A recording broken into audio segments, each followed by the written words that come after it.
Hello friends, welcome to study tips with Sanjay. आप लोगों के लिए एक बार फिर खुशखबरी है। बिहार पब्लिक सर्विस कमीशन की तरफ से एक नई वैकेंसी आई है और ये वैकेंसी है असिस्टेंट टाउन प्लानिंग सुपरवाइजर की। तो आइए देखते हैं एडवर्टीजमेंट में क्या इंपॉर्टेंट बातें हैं जो आपके लिए समझना जरूरी है।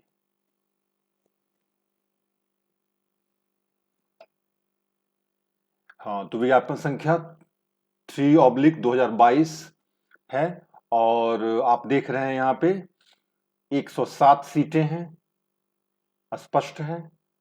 और सीटों का डिस्ट्रीब्यूशन है अनारक्षित वर्ग 43, आर्थिक रूप से कमजोर 11, अनुसूचित जाति 17, अनुसूचित जनजाति 1 सीट, अत्यंत पिछड़ा वर्ग 19, पिछड़ा वर्ग 13, पिछड़े वर्ग की महिलाएं 103, टोटल हुए 107।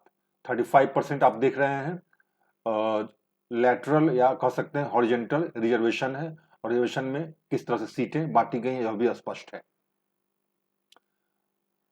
जिनका बैकग्राउंड है डिफेंस का उनके लिए 2 सीटें रिजर्व हैं और जो दिव्यांग हैं डिफरेंटली एबल्ड टोटल उनके लिए 4 सीटें रिजर्व है। स्पष्ट है। शैक्षणिक योग्यता की जहां तक बात की जाए तो देखिए स्पष्ट रूप से दिया हुआ है।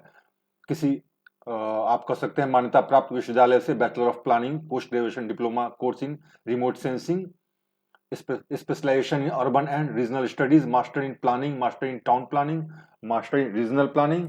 इस तरह से अलग अलग ऑब्लिक देकर कहने का मतलब कि इनमें से कोई एक आपका एक में आपका डिग्री होना जरूरी है। इसका स्पष्ट यही मतलब है। उम्र सीमा क्या दी गई है? 21 वर्ष न्यूनतम। कब से? 1 अगस्त 2021 से एज काउंट हो रहा है। 21 वर्ष मिनिमम एज, मैक्सिमम 37। अनारक्षित पुरुष के लिए, पिछड़ा वर्ग, अत्यंत पिछड़ा वर्ग पुरुष एवं महिला एवं अनारक्षित महिला इनके लिए 40 तथा अनुसूचित जाति, अनुसूचित जनजाति पुरुष एवं महिला के लिए 42। इसको ध्यान से देख लेना है। स्पष्ट है कि 37 है जो अनरिजर्व पुरुष हैं, मतलब मेल, उनके लिए। बाकी में थोड़ा एज रिलैक्सेशन दिया हुआ है। जो बिहार सरकार के सरकारी सेवक हैं उनको आयु सीमा में छूट मिलेगी निश्चित रूप से, जैसा इसमें दिया हुआ है, लेकिन इसके लिए उनको अपने विभाग से परमिशन लेना होगा और उस संबंधी डॉक्यूमेंट्स उनको निश्चित रूप से प्रस्तुत करना पड़ेगा। स्पष्ट इसमें दे दिया गया है। अब आगे देखिए और क्या इसमें महत्वपूर्ण सूचना है। चयन प्रक्रिया क्या है? तो सबसे पहली बात, इसमें साक्षात्कार नहीं होगा, इंटरव्यू नहीं लिया जाएगा। दूसरी बात महत्वपूर्ण यह है कि जो सामान्य वर्ग के उम्मीदवार हैं उनको मिनिमम 40%, उनके लिए मिनिमम आप कह सकते हैं क्वालिफाइंग मार्क्स होगा। टोटल मार्क्स जिसका एग्जाम होना है उसका 45% उनके लिए क्वालिफाइंग रखा गया है। पिछड़ा वर्ग के उम्मीदवार के लिए 36.5, अत्यंत पिछड़ा वर्ग के लिए 34% एवं अनुसूचित जाति जनजाति महिलाओं तथा निःशक्त दिव्यांगों के लिए है मिनिमम क्वालिफाइंग मार्क्स 32, अर्थात इतना मार्क्स आने के बाद इनकी कॉपी जांची जाएगी, मेरिट लिस्ट में वो काउंट हो पाएगा, ऐसे नहीं। सबसे महत्वपूर्ण बात क्या है? लिखित परीक्षा 2 पत्रों की होगी, 2 पेपर इसमें होगा। पहला पेपर अनिवार्य है, दूसरा पेपर वैकल्पिक है। वैकल्पिक पेपर मतलब कि आपको 2 दिया जाएगा, उसमें से एक कोई चूज करना होगा। प्रथम पत्र में क्या है? सामान्य अध्ययन वस्तुनिष्ठ प्रश्न होंगे, स्पष्ट दिया हुआ है। वैकल्पिक पत्र में जो ऑप्शनल है उसमें क्या है? उसमें भी ऑब्जेक्टिव क्वेश्चंस होंगे। वो कहां से होंगे? प्लानिंग अथवा remote sensing and GIS, specialisation in urban and regional studies के लिए अलग अलग होंगे। आइए इसको और स्पष्ट रूप से देख ले। सामान्य अध्ययन 2 घंटे का 125 मार्क्स, सॉरी 125 क्वेश्चन 100 मार्क्स। ये क्या है? ये आपको कंपलसरी है। बाकी जो ऑप्शनल है उसमें 2 आपको, आपके सामने 2 चॉइस है, एक प्लानिंग और दूसरा रिमोट सेंसिंग एंड जीआईएस। आपको दोनों में से कोई एक लेना है और इसमें भी क्या है? 2 घंटे का एग्जाम होगा, 125 प्रश्न की संख्या होगी 125 और मार्क्स होंगे 100। स्पष्ट है, कहीं कोई कंफ्यूजन नहीं। और इसी के आधार पर आपका मेरिट लिस्ट बनने वाला है। आरक्षण को तो आपने देख ही लिया। आरक्षण के संबंधित आपको सारे डॉक्यूमेंट्स और रेजिडेंशियल प्रूफ भी देना है, इसमें स्पष्ट रूप से लिख दिया गया है।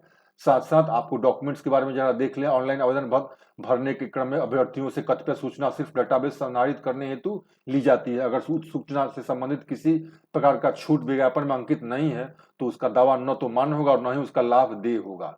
विज्ञापन में वर्णित सूचनाएं, शर्त, जानकारी, किसी प्रकार की छूट ही अंतिम रूप से मान्य होगा। जो एडवर्टीजमेंट में जो आपको रिलैक्सेशन दिया गया है बस वहीं तक आपको संतुष्ट रहना पड़ेगा, उससे अधिक मान्य नहीं होगा। और आयोग द्वारा ये डॉक्यूमेंट्स जो नीचे दिया हुआ है, मैट्रिक प्रमाण पत्र अर्थात मार्कशीट और शैक्षणिक योग्यता के लिए जो आपको डॉक्यूमेंट्स चाहिए वो, फिर अंक पत्र, फिर उसके अलावा जो पिछड़ा वर्ग, अत्यंत पिछड़ा वर्ग है उनको, क्रीमी लेयर में वो नहीं है इसके लिए प्रमाण पत्र देना पड़ेगा स्पष्ट रूप से, चाहे पुरुष हो या महिला, जाति प्रमाण पत्र भी उनको देना पड़ेगा, और उसके लिए पिता के नाम से उनको ये डॉक्यूमेंट देना पड़ेगा।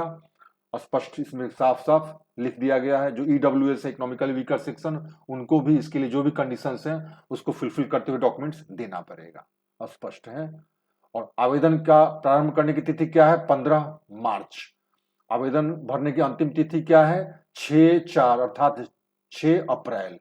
और आवेदन भरने के बाद आपको डैशबोर्ड से उसका प्रिंट आउट निकालना होगा फॉर्म का, और उसको आपको स्पीड पोस्ट से भेजना होगा। उसकी अंतिम तारीख क्या है? 20 अप्रैल 2022। ये 5 बजे, 20 तारीख को 5 बजे तक ये पहुंचना चाहिए। पेमेंट भी आप देख लीजिए। जो सामान्य अभ्यर्थी हैं उनके लिए जो अनरिजर्व कैटेगरी को 750 है। बिहार के राज्य के अस्थायी निवासी आरक्षित अनारक्षित वर्ग महिला उम्मीदवारों के लिए 200 रुपये है फी महिला उम्मीदवारों के लिए। दिव्यांग के लिए 40%, जिनका जो 40% डिसेबल है उससे अधिक, तो उनको भी 200 रुपये देना है फी में। बाकी सभी उम्मीदवारों के लिए क्या है, कैंडिडेट्स के लिए 750।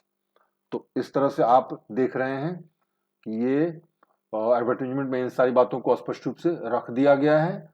और इसके अलावे आपको एक और महत्वपूर्ण सूचना जो आपको मिलनी चाहिए, जिस पर हम लोग डिस्कस कर लें, वो है सिलेबस ऑफ फॉर एग्जामिनेशन। यह जरूरी है क्योंकि वो तो फॉर्म आप देख लेंगे, भर लेंगे। फॉर्म भरने के लिए स्पष्ट रूप से उसमें दिया हुआ है अलग से एक इंस्ट्रक्शन। अब जब एग्जाम का देख लें तो सामान्य अध्ययन 2 घंटा 100 मार्क्स, 125 क्वेश्चन, जैसा कि मैंने अभी आपको बताया। और जो ऑप्शनल पेपर उसमें प्लानिंग या फिर रिमोट सेंसिंग, दोनों में से कोई एक लेना है। अवधि है एग्जाम की 2 घंटे और मार्क्स होगा 100। क्वेश्चंस कितने होंगे? 125, जैसा कि एड वाले दिया हुआ है नोटिस में। अब क्या है, सेकंड जो प्लानिंग वाला पोर्शन है वो तो आपका अपना हुआ स्पेशल पेपर, लेकिन जो सामान्य अध्ययन है उसमें हम लोग आपकी मदद करेंगे निश्चित रूप से। और जैसा कि देख रहे हैं सिलेबस को स्पष्ट रूप से नहीं खोला गया है, थोड़ा वेग है, इसको आपको ठीक से समझना पड़ेगा।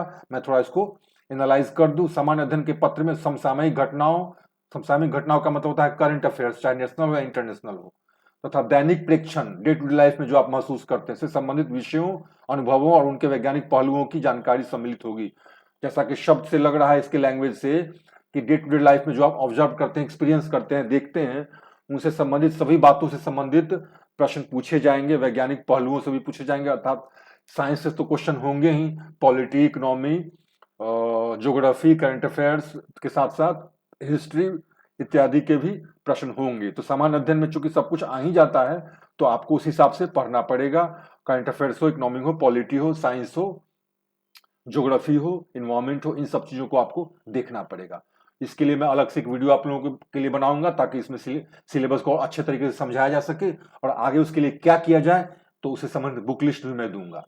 फिलहाल के लिए मैं आपसे विदा चाहता हूं। अगर आपको ये वीडियो अच्छा लगे तो आप इसको सब्सक्राइब करेंगे, लाइक करेंगे, शेयर करेंगे। Thank you very much.